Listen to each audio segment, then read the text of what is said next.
విద్య పైన తెలుగుదేశం పార్టీకి ఎప్పుడు ఒక బాధ్యతగా స్వీకరించింది. మీరు చూస్తే తెలుగుదేశం పార్టీ ఆవిర్భావం తర్వాత 11 డిఎస్సీలు ఏర్పాటు చేసి 1,50,000 మంది ఉపాధ్యాయుల పోస్టులు భర్తీ చేస్తాం జరిగింది అధ్యక్ష. నాకన్నా మీకే బాగా తెలుస్తుంది.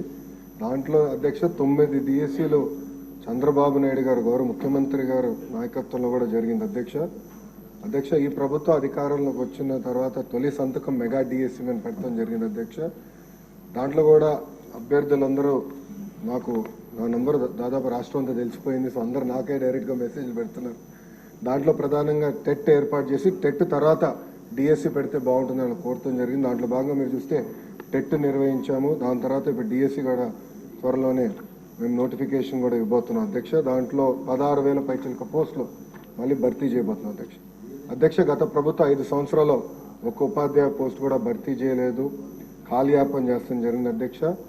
పెద్దలు అన్నట్టు ఈరోజు నిరుద్యోగ యువకులు ఆశతో మన ప్రభుత్వం వైపు చూశారు.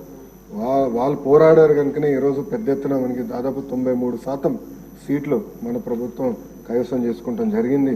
సో ఒక బాధ్యత ఉంది. ఉద్యోగాల కల్పన అనేది ఒక లక్ష్యంగా పెట్టుకున్నాం.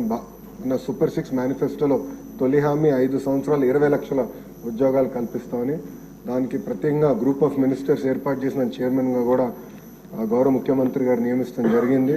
ఒక వార్ ఫుటింగ్ బేసిస్ పైన ఉద్యోగాల కల్పన ఒక లక్ష్యంగా పెట్టుకుని మన ప్రభుత్వం ముందరికెళ్తుందండి. ఈ సభాముఖంగా ఆంధ్ర రాష్ట్ర ప్రజలు కూడా నేను తెలుపుతున్నా అధ్యక్ష. రాజుగారు చెప్పినట్లు ప్రధానంగా ఏంటంటే ఇక్కడ 2-3 విషయాలు చెప్పారు. ఒకటి, ఎంతమందికి ఇంకా అంటే వేకెన్సీస్ ఎంతమందికి ఆర్డర్స్ అనేది ఇష్యూ చేసామనే దానిపైన ఒక డిస్కషన్ ఉంది అధ్యక్ష.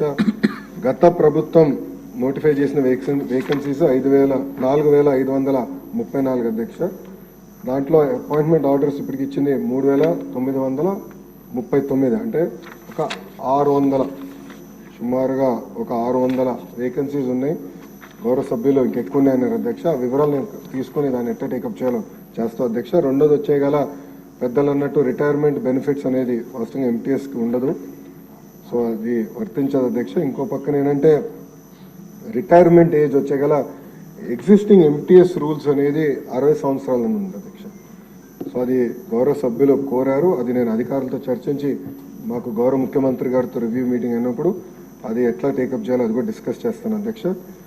మీరు చూస్తే చాలా స్పష్టంగా నేను చెప్పదలుచుకుంది ఏంటంటే 1998 డిఎస్సీలో 22,542 పోస్టులు శాంక్షన్ అవుతే ఫిల్ అయింది 18,008 పోస్టులు, అంటే పెండింగ్ 4,534 పోస్టులు క్యారీ ఫార్వర్డ్. దాంట్లో 3,939 పోస్టులు ఎంటీఎస్ ద్వారా అపాయింట్మెంట్ అయింది. మిగిలింది 595 పోస్టులు అధ్యక్ష. ఫస్ట్ ఆ నెంబర్ వస్తాం అధ్యక్ష. దెన్ బ్యాలెన్స్ మీరు చెప్పినట్లు ఎట్లా టేకప్ చేయాలో గౌరవ ముఖ్యమంత్రి గారితో చర్చించి టేకప్ చేస్తాం. మీరు అన్నట్టు పాదయాత్రలో కూడా 1998 డిఎస్సీ మెంబర్స్ అని కలిశారు. గత 5 నెలల్లో కూడా ప్రజా దర్బార్లో కూడా నాకు కలుస్తాం జరిగింది. సో సబ్జెక్టు నాకు అవగాహన ఉంది అధ్యక్ష. ఒక పద్ధతి ప్రకారం ఇది ముందలు తీసుకెళ్తాం. ఇది ఇంతేకాకుండా అధ్యక్ష, నిరుద్యోగ యువకులు ఒక హామీ వదలుచుకున్నాను అధ్యక్ష. నేను అధికారులు కూడా నేను చెప్పింది ఏంటంటే అసలు డిఎస్పీ పైన గతంలో ఎన్ని కేసులు పడినాయి, దేనివల్ల పడినాయి, ఎందుకంటే ప్రభుత్వం మనమే మేజర్ లిటిగెంట్ అవుతున్నాం, అట్లా కాదు. గతంలో పడిన కేసులన్నీ స్టడీ చేయండి. స్టడీ చేసి ఇప్పుడు ఇచ్చే డిఎస్సి నోటిఫికేషన్ పకడ్బందీగా ఇవ్వండి. అందరికీ ఆమోదమైన డిఎస్సి నోటిఫికేషన్ ఇవ్వాలి. ఇది మళ్ళీ ఒక లీగల్ లిటిగేషన్లోకి వెళ్ళకూడదు అని చాలా స్పష్టంగా నేను చెప్తాం జరిగింది. అధికారులు కూడా చాలా టైం పెట్టారు దానిపైన అధ్యక్ష.